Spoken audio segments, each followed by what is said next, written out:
You're leaving with Swamiji only, no? You're leaving on the 2nd.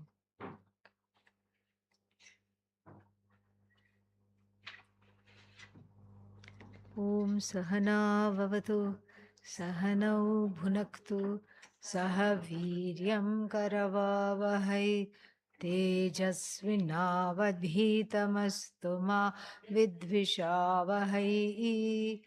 Om Shanti Shanti Shanti.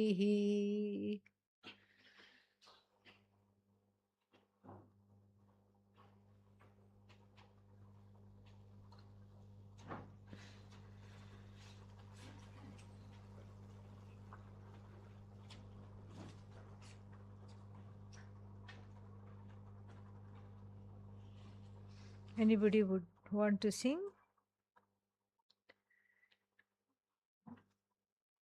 Bhajan? Come.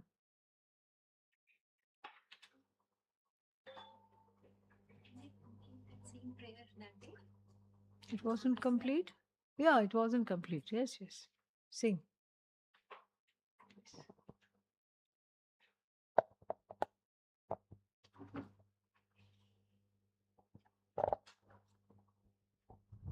Hari ओम। ओम श्री महागणपतये नमः।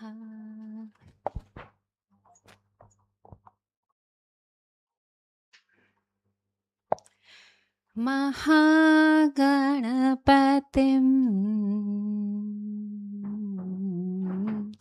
महागणपतिं मनसा स्मरामि। महागणपतिं मनसा स्मरामि। महागणपतिं मनसा स्मरामि। महागणपतिं मनसा स्मरामि। वसिष्ठवामदेवादिवन्दित महागणपतिं मनसा स्मरामि। वसिष्ठवामदेवादिवन्दित महागणपतिम्।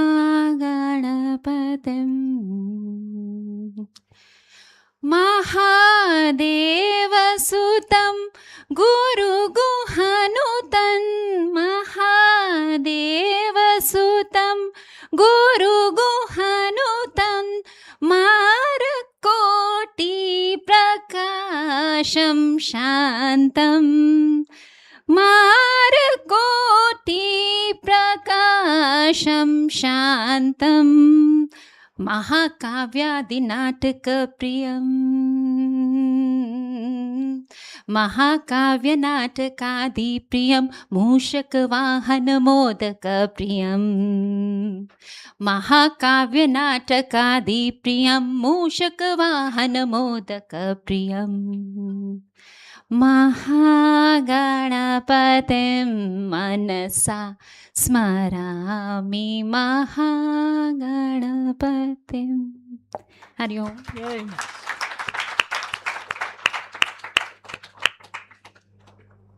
Anybody else wants to offer a bhajan? Come. Yeah. Greek bhajan? No? Achha. Okay. Hello. Hello, it's me. No, just kidding. Hello, you. I think you know this Padrela? one. Part. Please. Okay. Kupudre. Hara Hara Mahadeva Shambho Kashi Vishwanatha Gange.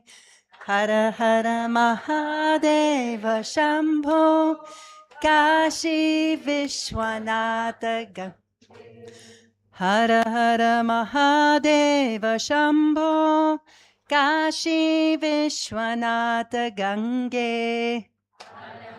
Mahadeva Shambho Kashi Vishwanatha Gange.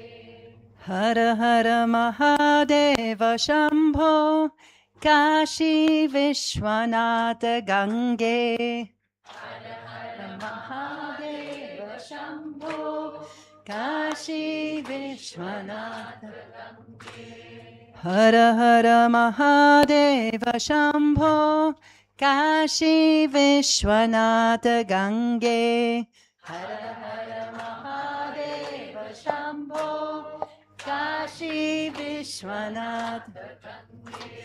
Hara Hara Mahadeva Shambho, Hara Hara Mahadeva Shambho, Hara Hara Mahadeva Shambho, Kashi Vishwanatha Gange. Now you. Hara Hara Mahadeva Shambho, Hara Hara Mahadeva Shambho, Hara Hara Mahadeva Shambho, Kashi Vishwanatha Gange. Hara Hara Mahadeva Shambho, Kashi Vishwanatha Gange. Hara Hara Mahadeva Shambho, Kashi Vishwanatha Gange. Hara Hara Mahadeva Shambho, Kashi Vishwanatha Gange. Hara Hara Mahadeva Shambho, Kashi Vishwanatha Gange. Hara Hara Mahadeva Shambho,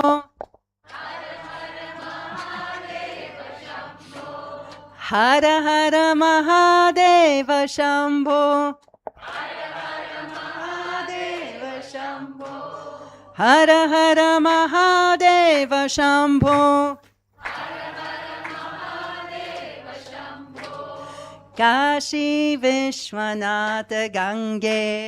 Kashi Vishwanatha Gange. Hara Hara Mahadeva Shambho, Kashi Vishwanatha Gange. Hara Hara Mahadeva Shambho, Kashi Vishwanatha Gange. Hara Hara Mahadeva Shambho, Kashi Vishwanatha Gange. Hara Hara Mahadeva Shambho, Kashi Vishwanatha Gange. Hara Hara Mahadeva Shambho, Hara Hara Mahadeva Shambho, Hara Hara Mahadeva Shambho, Hara Hara Mahadeva Shambho, Kashi Vishwanatha Gange. Kashi Vishwanatha Gange. Kashi Vishwanatha Gange. Kashi Vishwanatha Gange. Kashi Vishwanatha Gange. Hara Hara Mahadeva Shambho, Hara Mahadeva Shambho, Kashi Vishwanatha Gange. Kashi Vishwanatha Gange.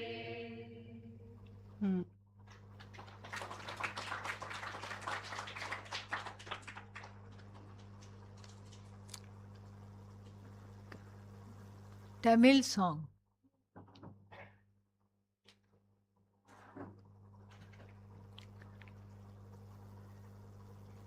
Like we have 12 Jyotirlinga. There are 6 places in Tamil Nadu for Lord Muruga. That is, we used to call here Kartikeya. In that, one among the places called Palani. So this song is dedicated to Palani Murugan. It is sung by one of the famous saint Arunagirinathar. Thank you.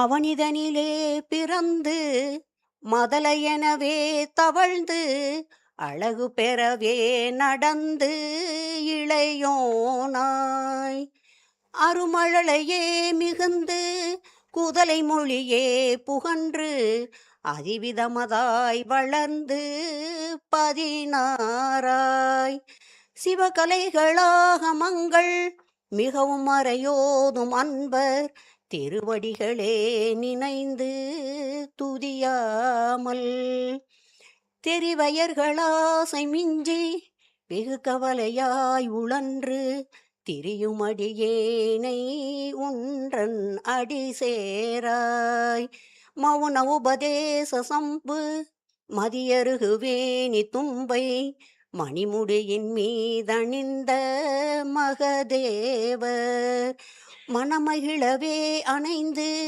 ஒரு புறமதாக வந்த மலைமகள் குமார துங்க வடிவேலா பவனி வரவே யுகந்து மயிலின் மிசையே திகழ்ந்து படியெதிரவே நடந்த கழல் வீரா பரமபதமே செறிந்த முருகன் என யுகந்து பழனி மலை மேல் அமர்ந்த பெருமாளே பழனி மலை மேல் அமர்ந்த பெருமாளே.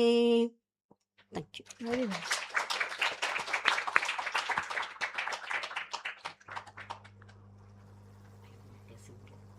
No problem. Very nice. Yeah. Here and now. Nice. Oh, very, very good. Please sit.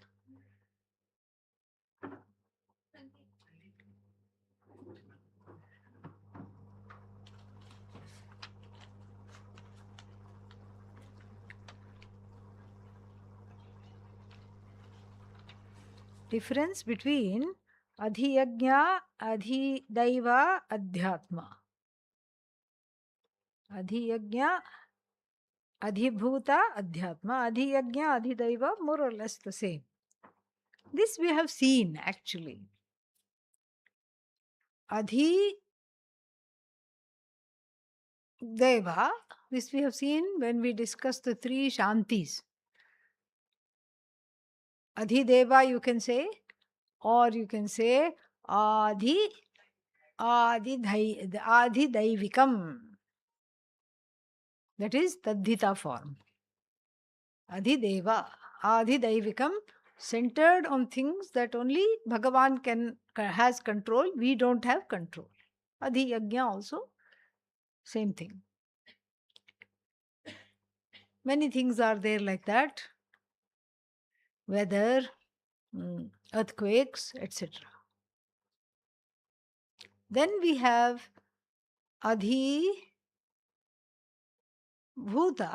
or Adhibhautikam, centered on the elements, Bhuta elements, Bhautika elementals. Centered on the elements and everything that came from that, which means centered on our own surroundings. That is called Adhibhautikam. And finally, Adhyatma, Adhyatma or Adhyatmikam, centered on I. So these are the three things. The whole idea of this bifurcation, trifurcation, three things are there. The whole idea of this distinction is to see Ishvara in everything, from oneself all the way to the laws that make the universe. Usually we tend to make a separation between the self, the world, and God. And this particular exercise, this particular way, this particular lens of looking into the whole universe, Bhagavan and the self, in this way is to show the non-difference. So what is Adhyatma? What is centered on me is what? Ishvara. Like we did do that meditation this morning, or maybe it was yesterday, based on that alone, that what is outside here? Adhibhuta, air. You take a deep breath, what happens? Adhyatma it has become. Adhibhuta has turned into what? Adhyatma. And the law that connects Adhibhuta to Adhyatma, how often I breathe and then how often I breathe out, all that, there is a law. And the air, from the air side also there is a law, because the air can go in and say to itself, What can it say? What has this person achieved in the last 50 years? Nothing. Why should I come out? Go in and come out. I'm going to sit tight and not come out. Air can do that, but it doesn't. Why? Because it is a law. It is in keeping with the law. And that which connects the Adhibhuta to Adhyatma is called Adhideva, and that is also Ishvara. Adhyatma Ishvara, Adhibhuta Ishvara, Namaste Vayo, we pray.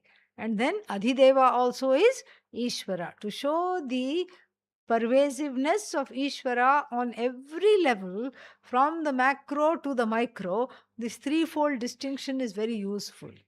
Very nice. It occupies a abiding presence in the sacred literature of India. Okay, then that's that. Pardon me for saying this, but I chat GPT'd, used as a verb. Yeah, I chat GPT'd the essence of the Chandogya Upanishad before this class. And one of the things it mentioned was understanding the purpose of one's life. Very good for Chat GPT. I'm impressed. Yeah. That means I can take rest.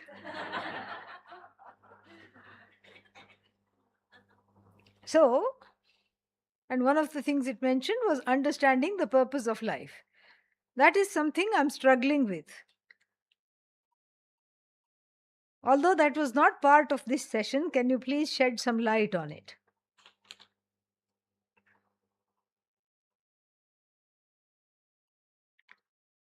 Simply speaking, the purpose of one's life is to live fully without hurting others, without hurting oneself, without targeting others, without targeting blaming oneself, without exploding on others, without imploding on oneself. Simply put, that is the whole purpose. The purpose of life cannot be afterlife. If afterlife is the purpose of this life, then what's the point of this life? We should go from afterlife to afterlife. We should not come here at all. So the purpose of this life means there should be something to be achieved here and now. That is the idea. Ihaiva taihi jitas sargaha yesham samye sthitam manaha. Which Upanishad? Bhagavad Gita. And please don't say 15th chapter, because you can take one away, 5th chapter.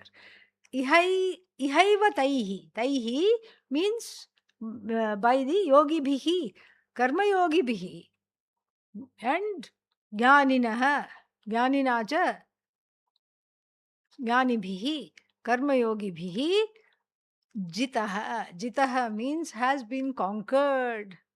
One has become victorious over what? Sarga. Sarga means srishti. Sarga here means it's a epithet for samsara. They have conquered samsara. They have conquered their sorrow. They have understood the workings of the samsara, and wanting to do nothing with it, what have they done? They have gained this knowledge.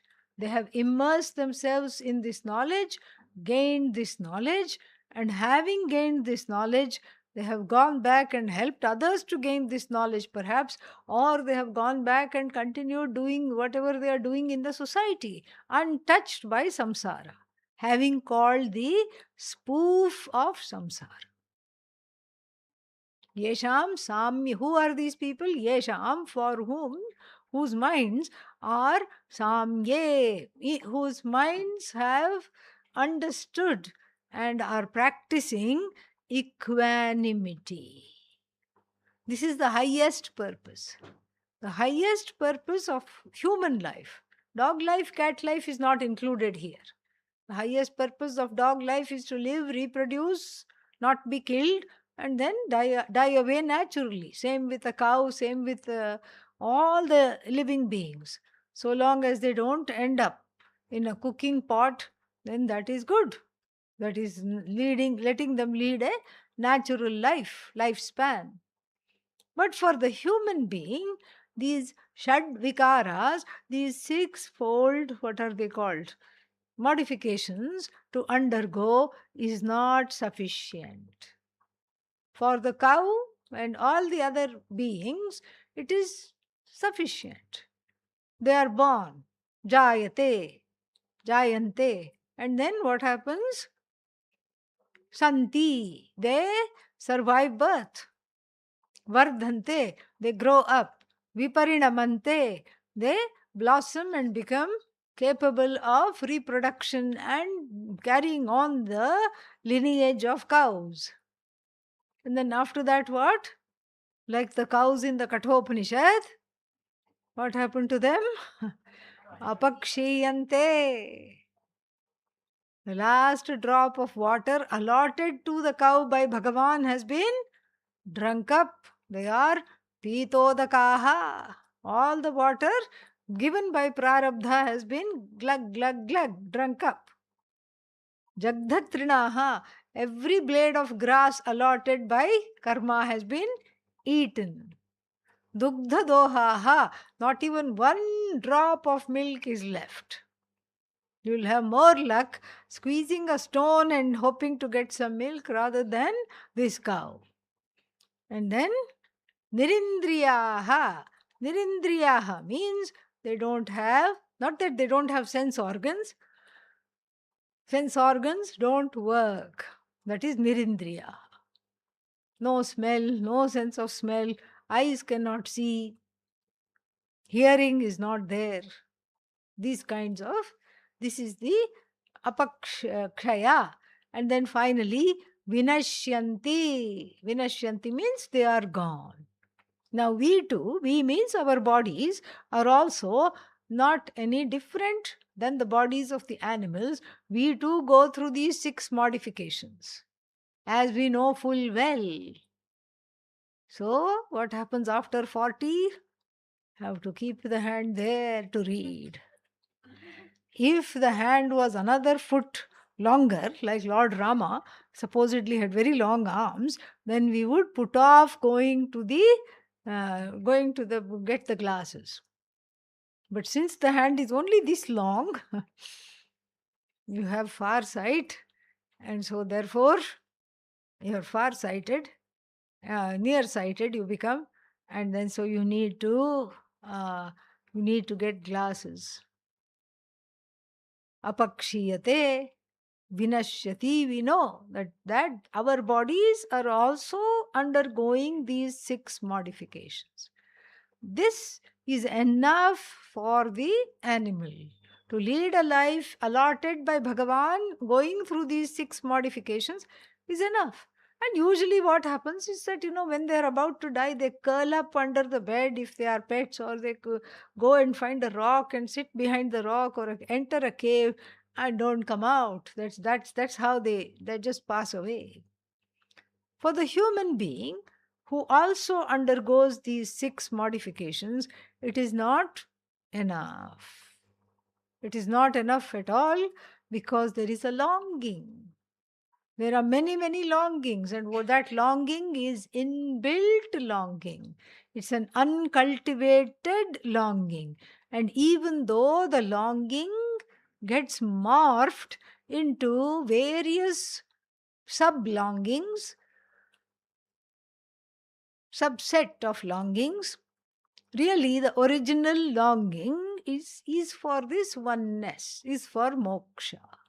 The desire for moksha distinguishes the human being from the animal jati, from other jantus.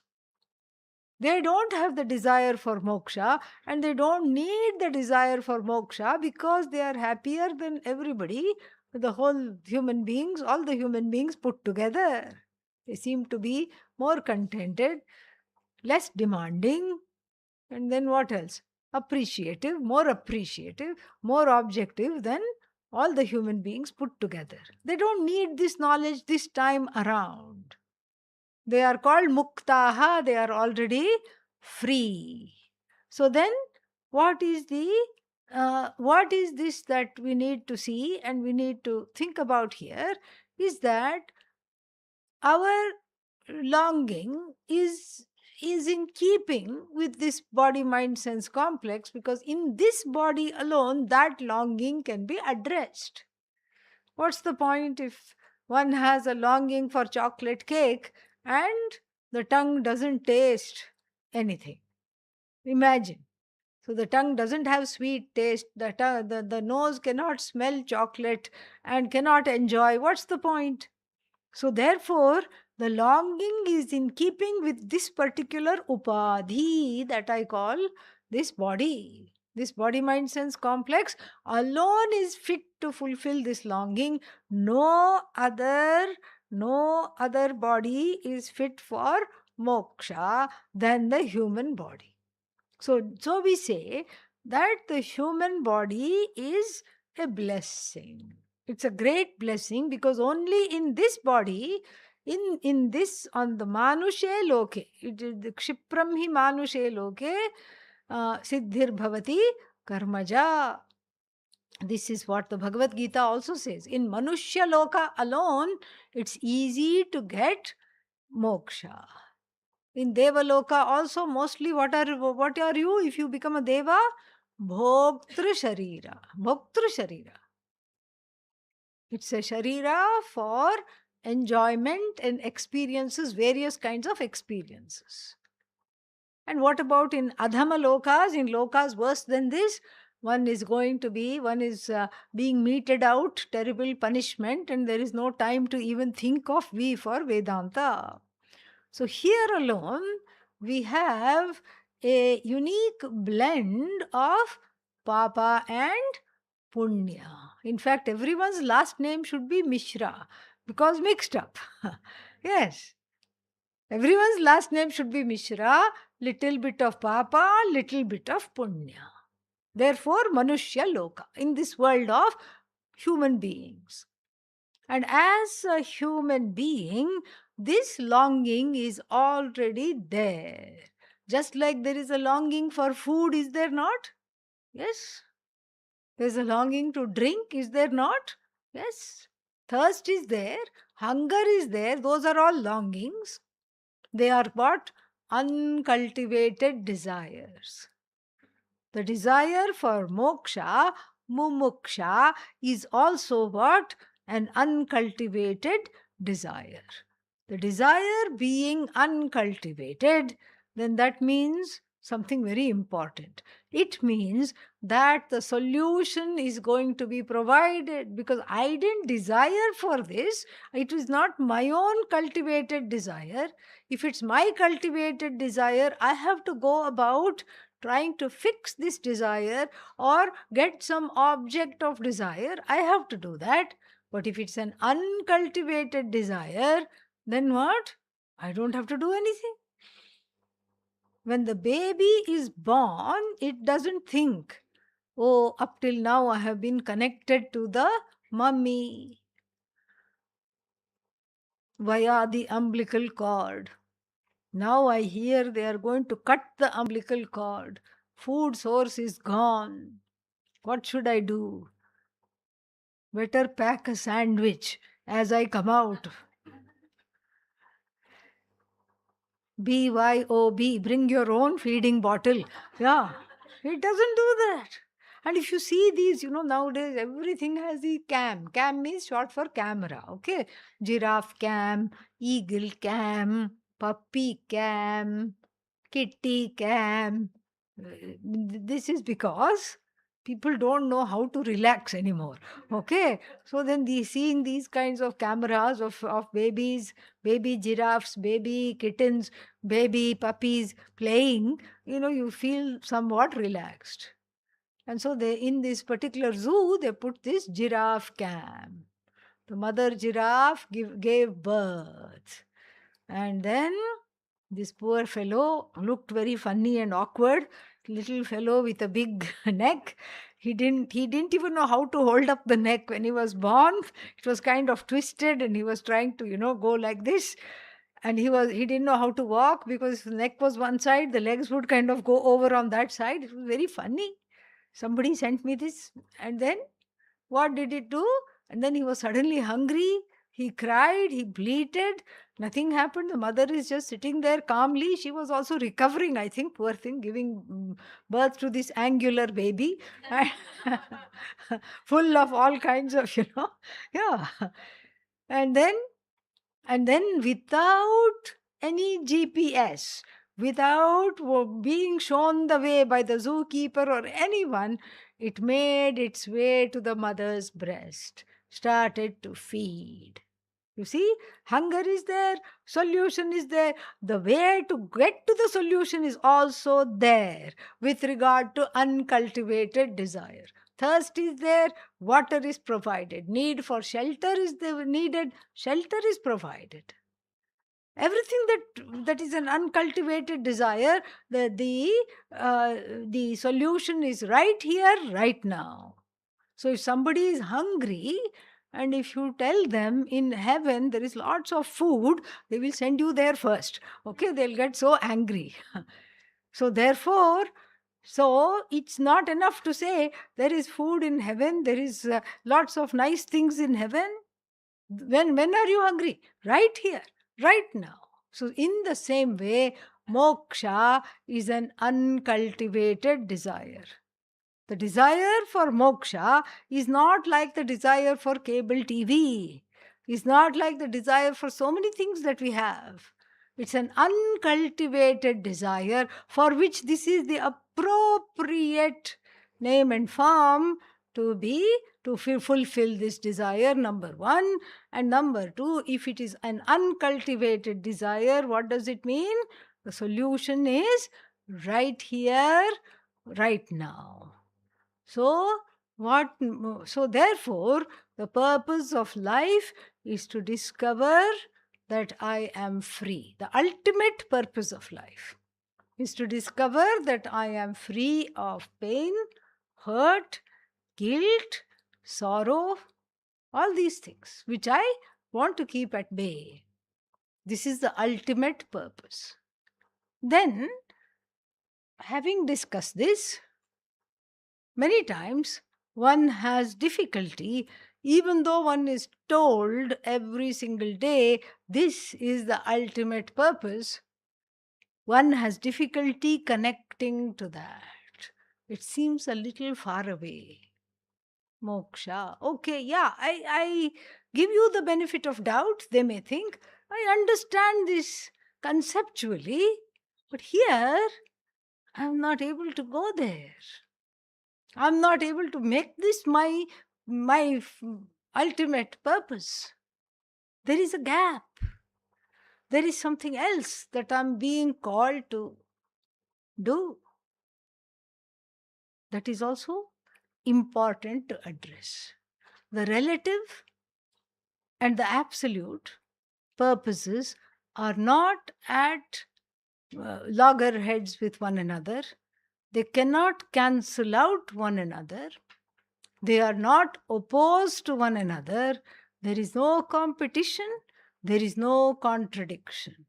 In fact, if one can understand this, one's relative purpose can be used in the service of discovering oneself as absolute.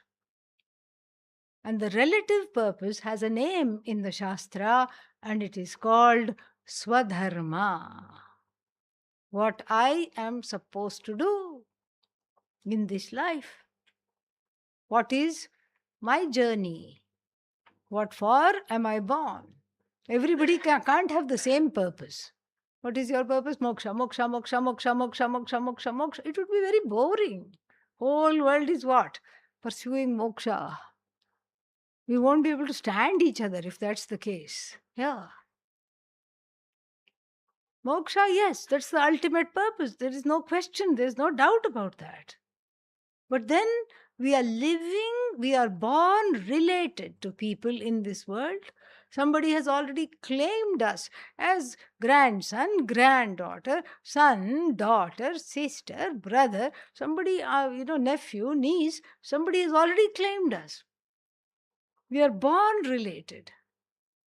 And so, because one is born related, keeping up those relationships is part of this Swadharma. There are certain things one has to do. There is no option here because that is how the society is. So, first thing is this, that we have to understand this thing called Swadharma, my relative purpose, has two parts. The first part of Swadharma is a no-brainer. You have parents? Check. Yes. So there are some duties towards the parents? Yes. Some things you have to do. Some things you need not do. And that is the whole point in discovering.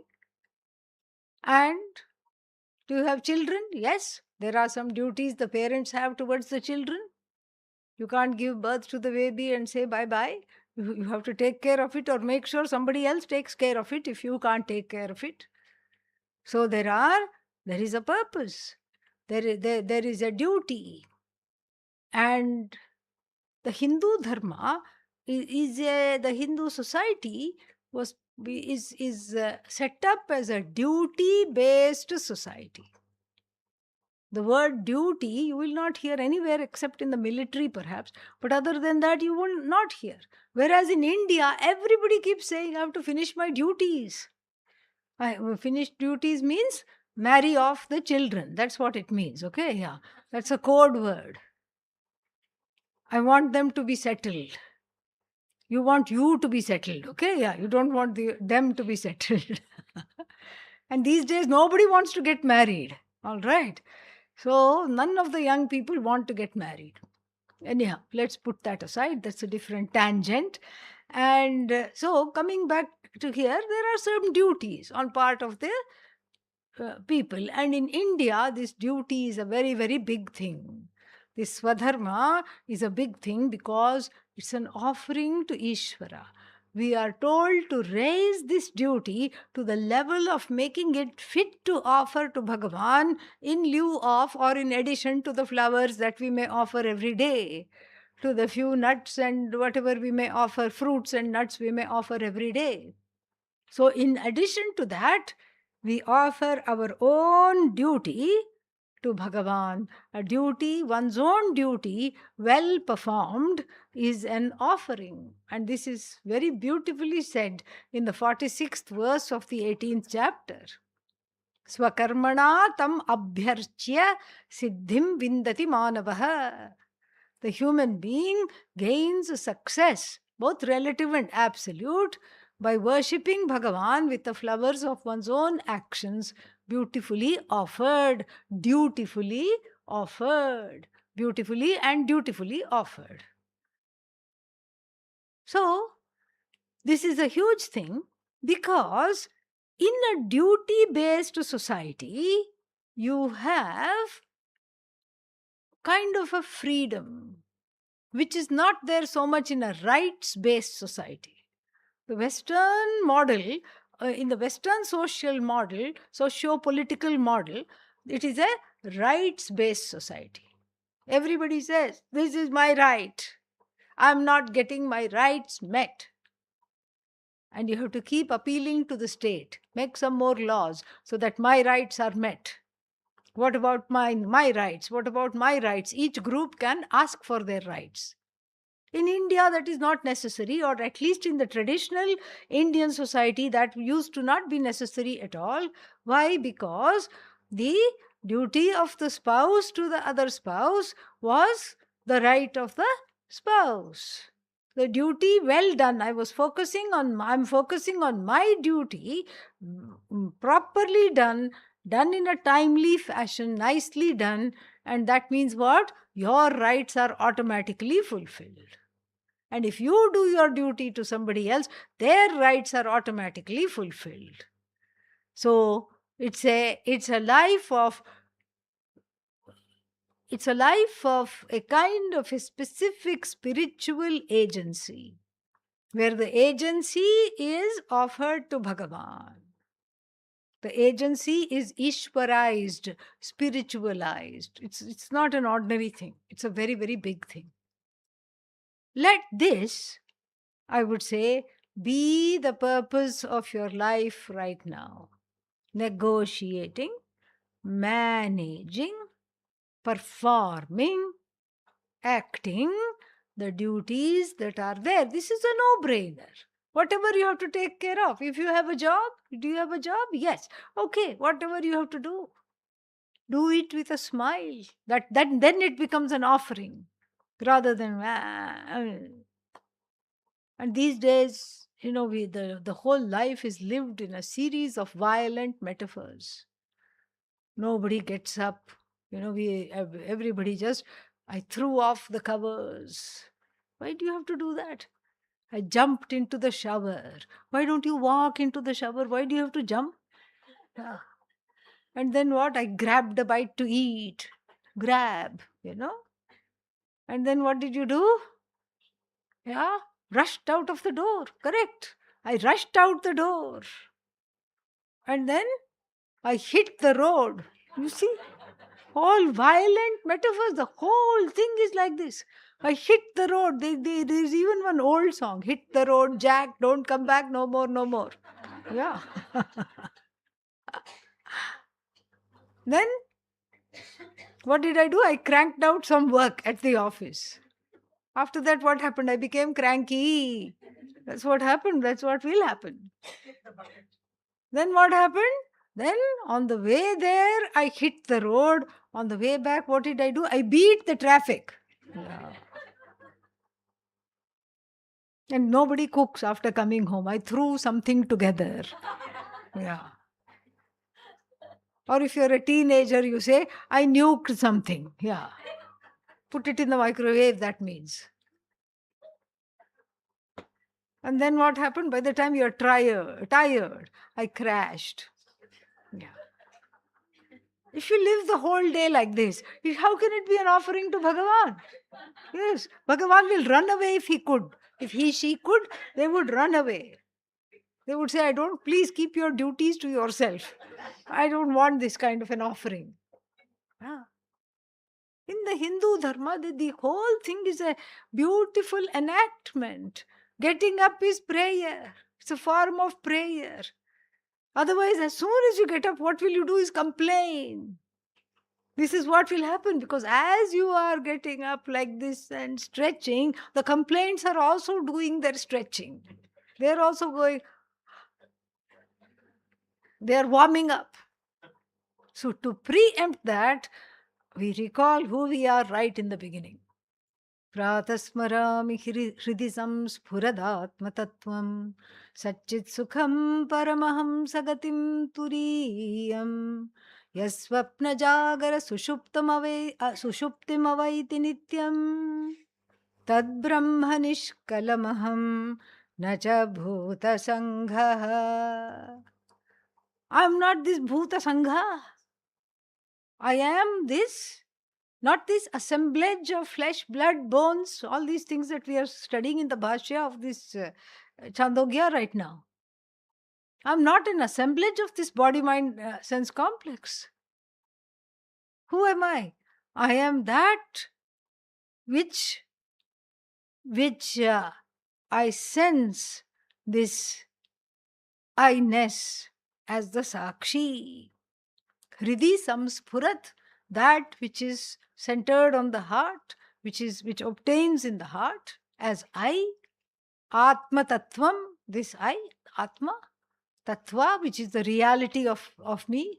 What is this Atma? Satchit Sukham, Satchidananda Atma.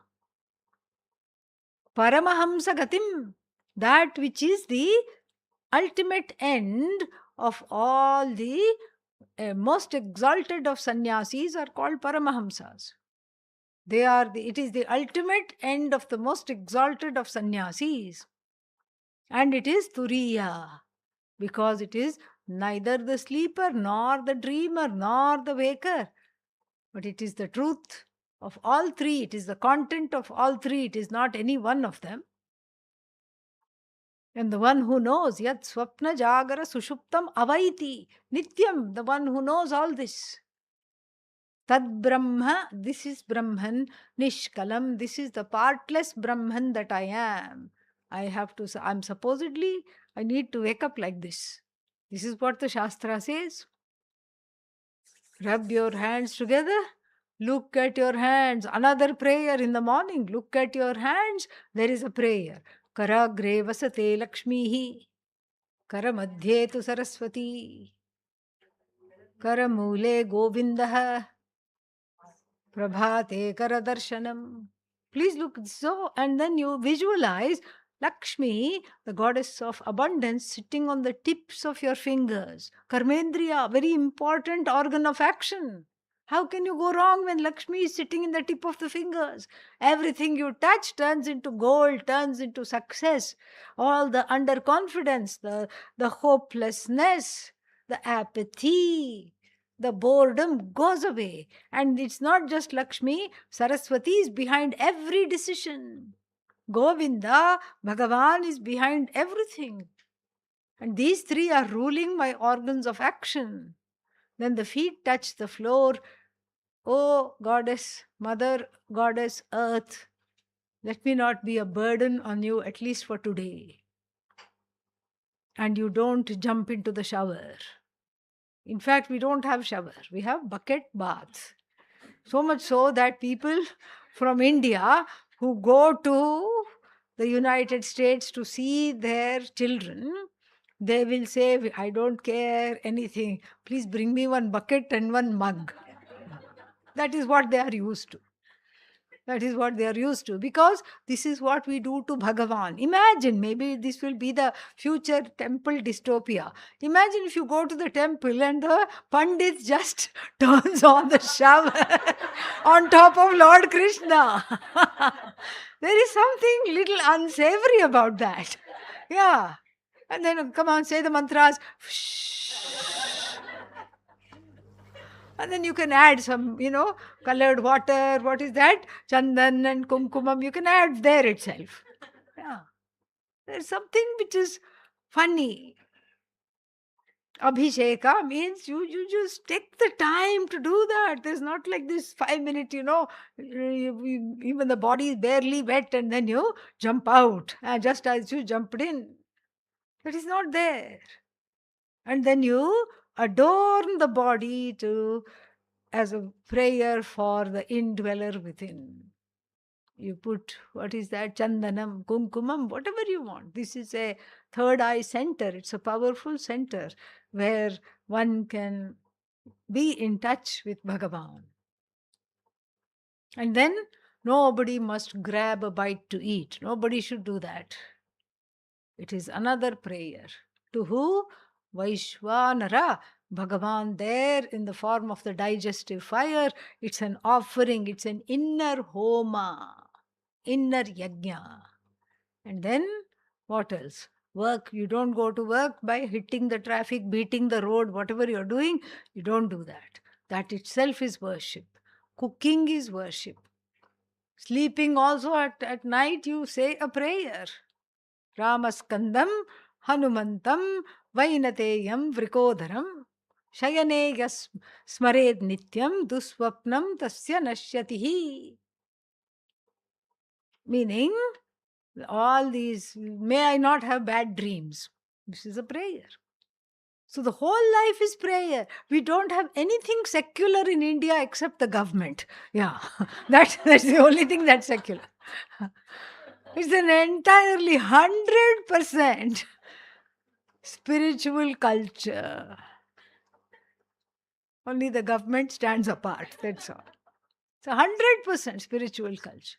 Anything you do, you drive, before that you go like this. And you see, the taxi drivers, they may be Christian, they may be Muslim, they may be Buddhist, they will all do like this. It is the culture of India.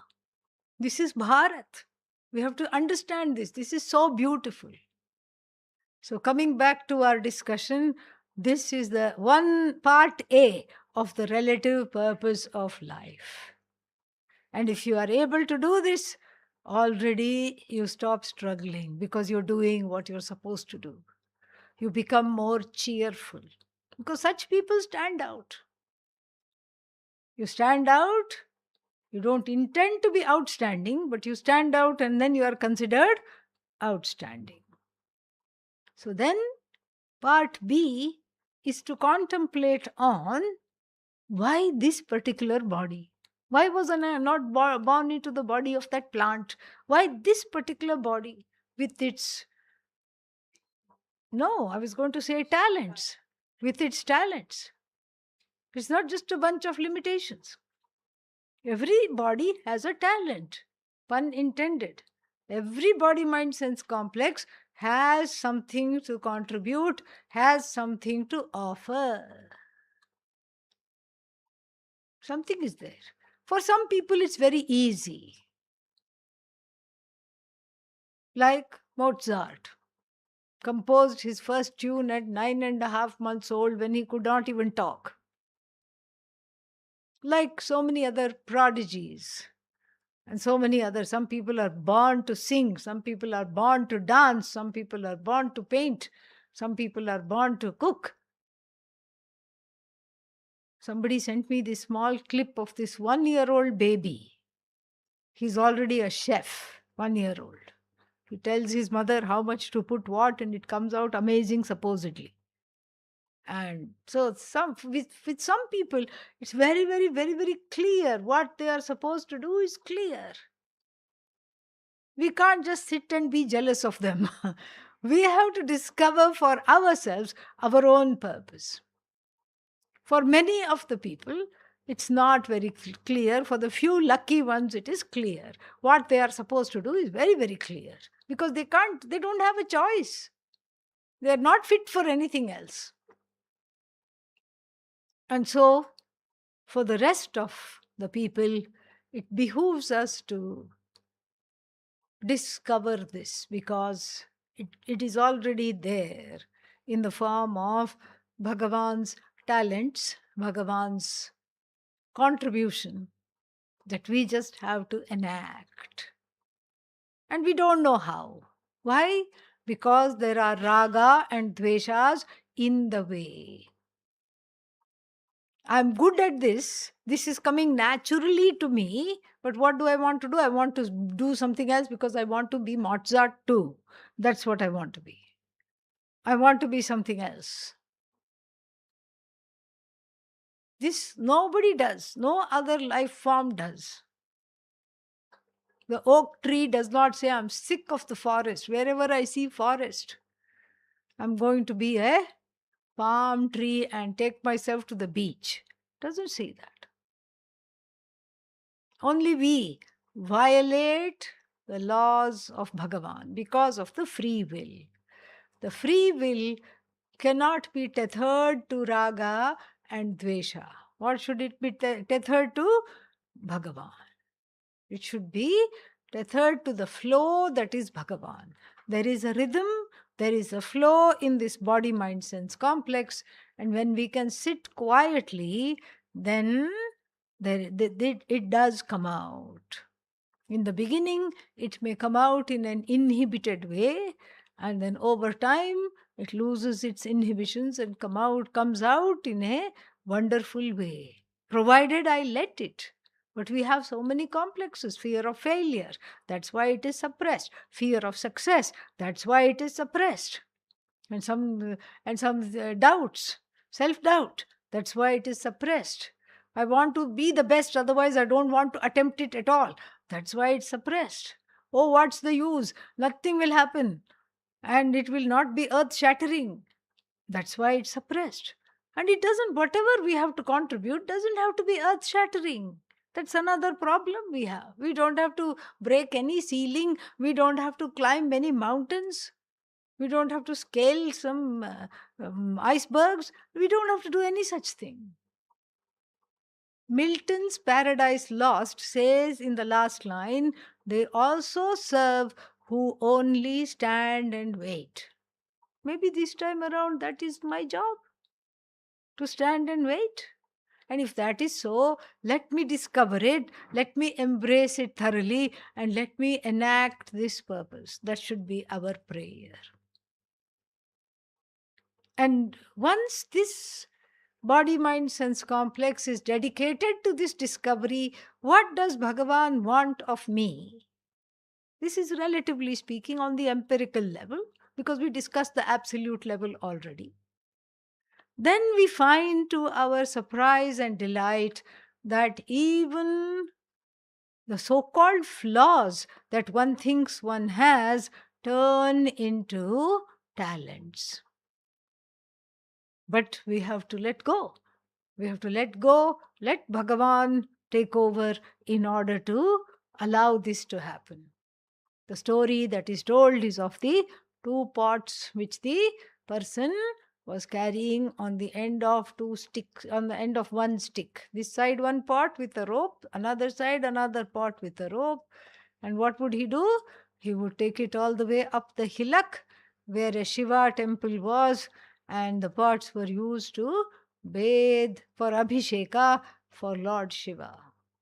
And then secretly one pot was very upset with itself. Nobody knew this, but it was a cracked pot. Not crackpot, cracked pot. And then, so it was very ashamed to admit.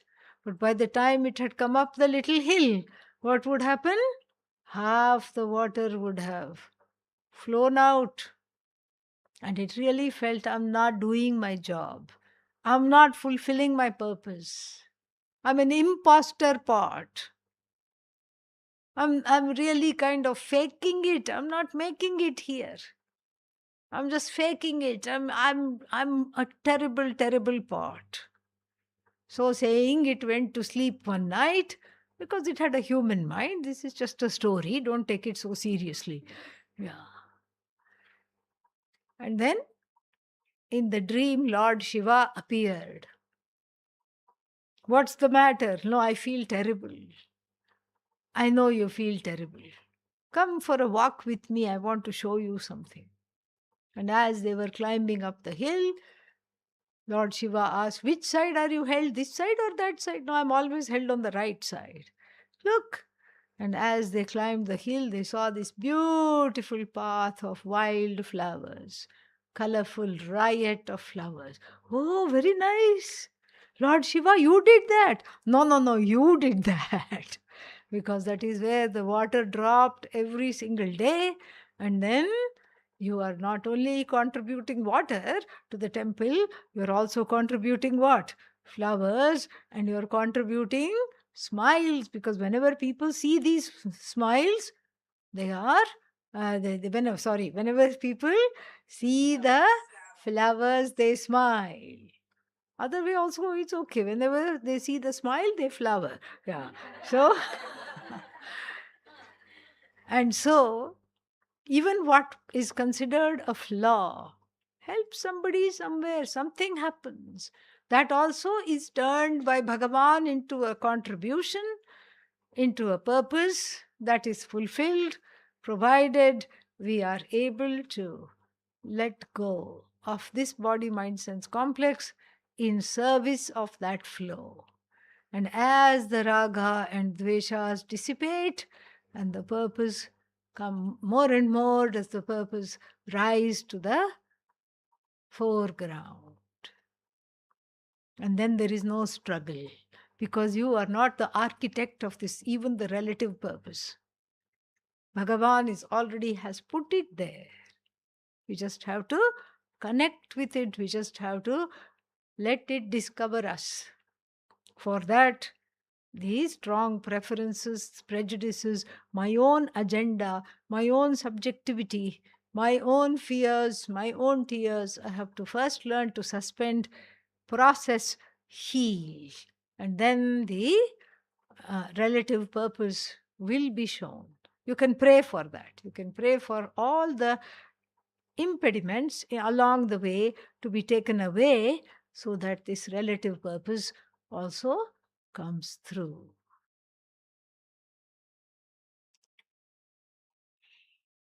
Anything else? explanation.